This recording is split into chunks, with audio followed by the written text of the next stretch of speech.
kasa Tolong kiro kere ani nu Yoruba aka ba Yoruba na kanya na sera waka bino ginna nu mo gude akwe mo de anso simo dama yeru yari na tuma para kusina guru yari na tuma apakin boro guru na tuma na nese koyi siru suwawama nuru Yoruba mwana karaya asabari Yoruba mwana karaya sakiru Yoruba mwana karaya sabi tonon kiro gobin kiro kiro witono kia wiyakere witono kingizo wiyakere Naseko so akoma urama nane bakura no vamo bankate kakora mo iya seko yenda muse nuru Yoruba ne wenatuma na wamboku na kura nande domi bakura sunu soni oye bankate nande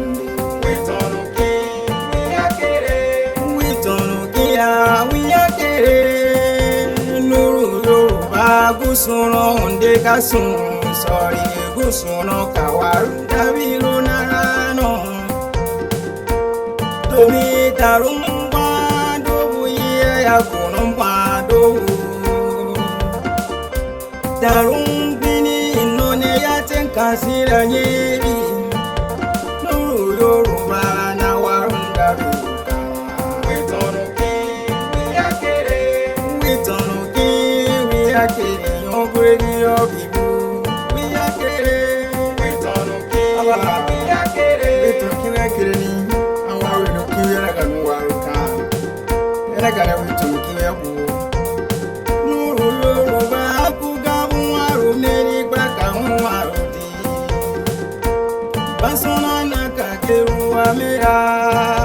Gabu bentuni yang waroba gobi kima ya tonu kere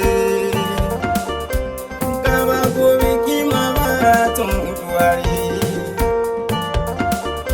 Santonu ki ye ya bomi Santonu ki ya ye ya wa Santonu ki ya buramboa Wetonu ki ya kere Nuru Yoruba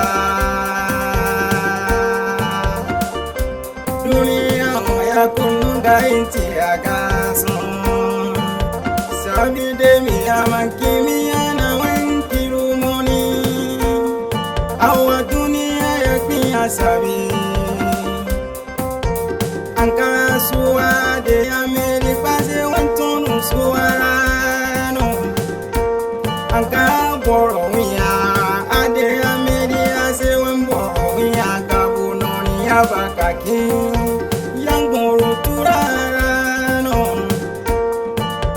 Sabi awatuni tura weyo Pano wero money kagere wikinya Wiko wapa umakagabu we sabi we ako wero diare Amu baba nya iya boko pe buderi wa Banyara yara boko pe buderi Sabi pera kundina motau kanse awa bongo ni boya kura arari ngo burungo tesunga kura wansan yorasia namanyeno yare agirwani uru yare ami nasiara nami wetono kiwi akere nuru Yoruba tono kiwi akere Batono ma batomun kirumo abatomun de masuwe Oye awasobi la karikia Sobi geo sabi upayoro yino kerelano sabi ayé yo nu Yorùbá yẹ kọ̀ọ̀kọ̀ Yorùbá gèrè sabi ani nu Yorùbá awo tura witonu kíá wíyá kéré witonu kíá yabura ìgbẹ́rù sẹ́tọ̀múra.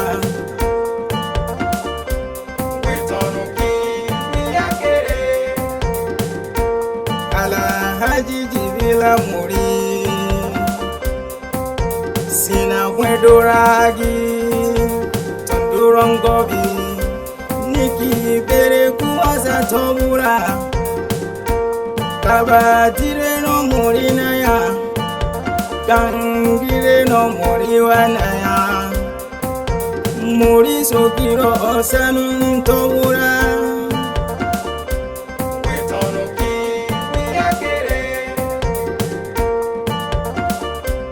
Inspector General bí ọgbẹ̀sùn tí a rò tí ká lọ àdúró wá màkàrà yàwó ẹ̀bùn ṣèṣì sọ́ọ̀tì rògán lógún ṣèṣì náyà pẹ̀lú kún lógún ṣèṣì.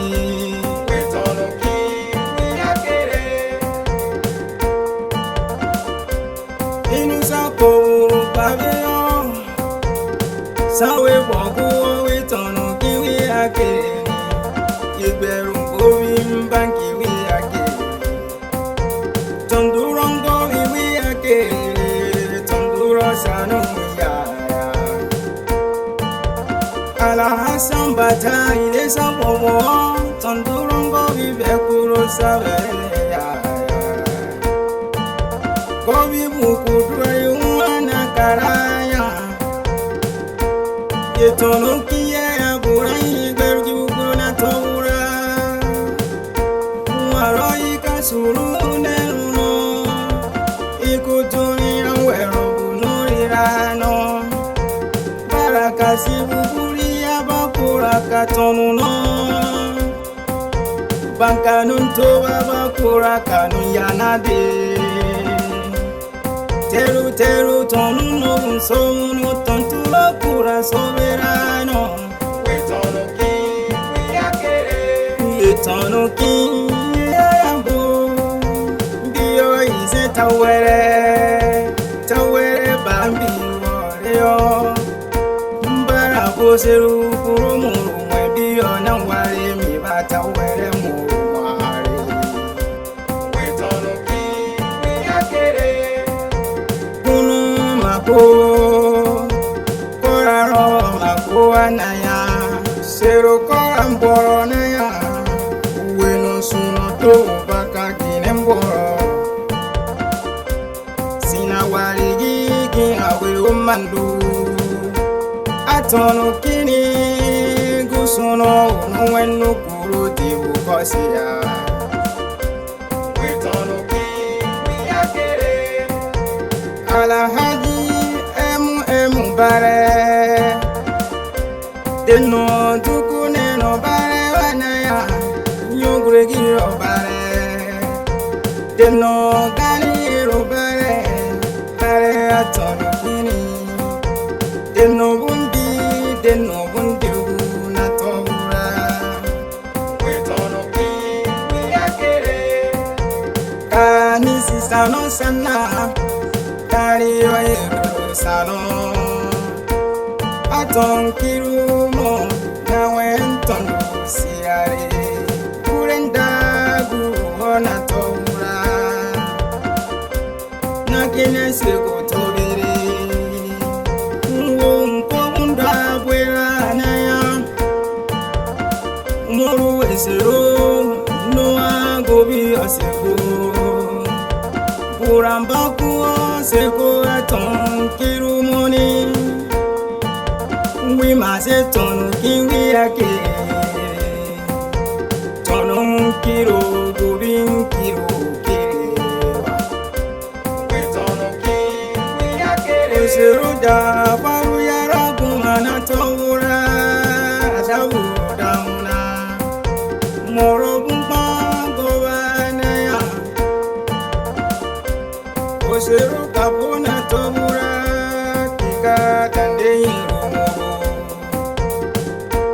terenu kura woro kamuru pitonu ki wiyakera no mana ki obaya getora basabi osero basabina ya kio amuni piko suka mare no gindi wiyari ankete biya nane amare sakurano wetono ki wiyakere nuru oba amayi sanku dakinin tongo gabu tobiri nenjango seko kenu mawa kenu otoni mwiro kenu sina sika oyiro kenu ya pandero yiro na ya solo pepe tonduro na tomura ye kundaru tebi kuro kura keriko wetono ki wiyakere mana bako tomura alazambako palemu kuoyarina ya wakilasdem Salman Musio na tomura I be okuta sino na tomura tuntun sikadoro That's area don't be surprised nyani kuona na tomura Santono ki yeah go wetono ki wiyakere Lati kubae ya go deno duku ne obae Ororo shari obae na ya deno gani obae na ya Sabi timwaru Makokorarugi makoge bumbi murana siya Wetono ki wiyakere Sabi waro teru nage baduma Suku dunia tombungari no Aye dunia otombati agamu Pandema kati inamu Mbakura wengarika Amu bandema agbe uwari oye yarambe doremu Ankia kati ina kawenge mbabanu omu Ese tonu kiye abura Yaki bura ru bisiba kamuru bimoni Bisiba kamuru gumo Santono kiye abu Wetono ki wiyakere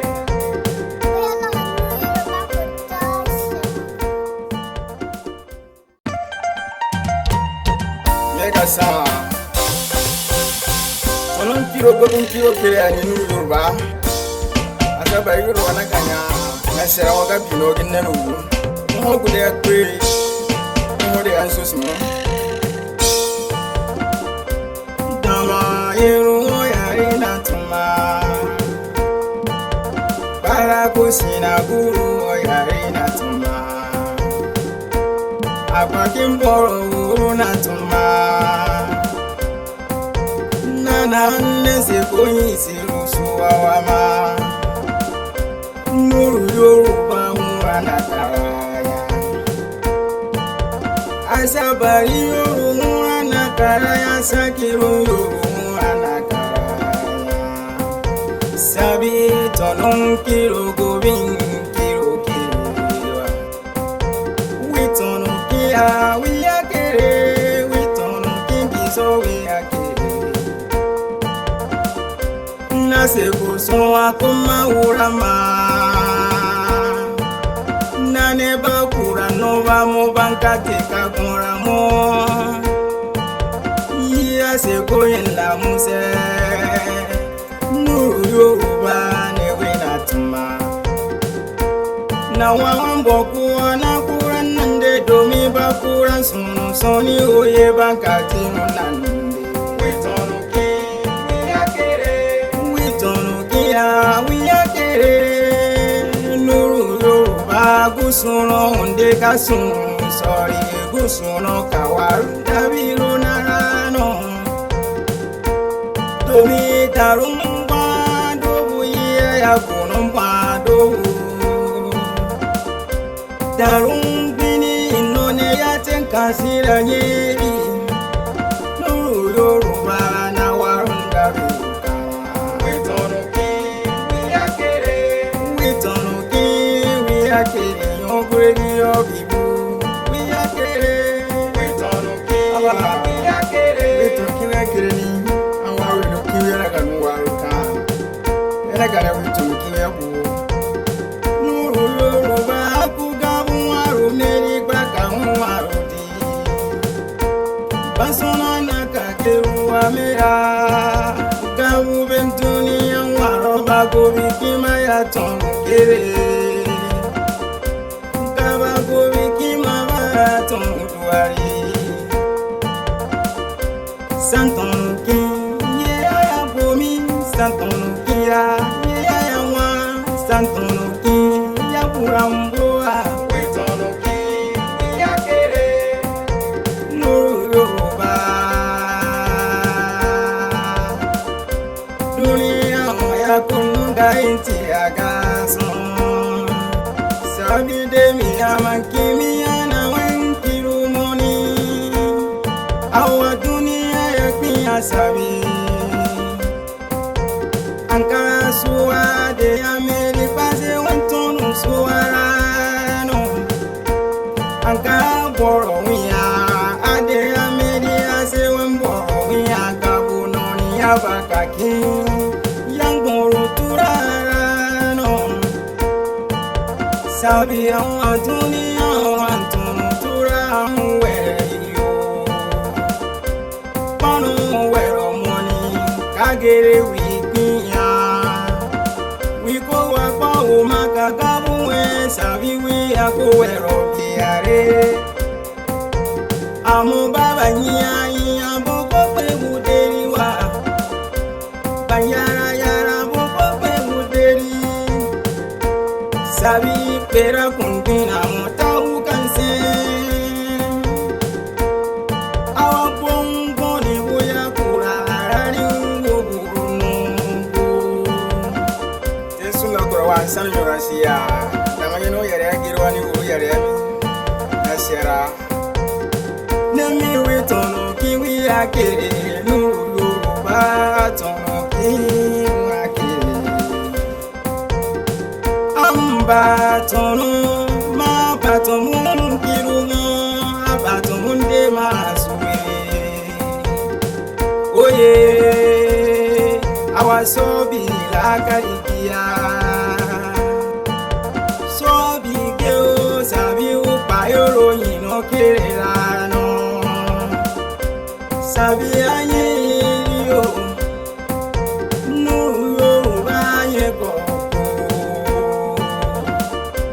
Yorùbá gẹ̀rẹ́ sabi ani.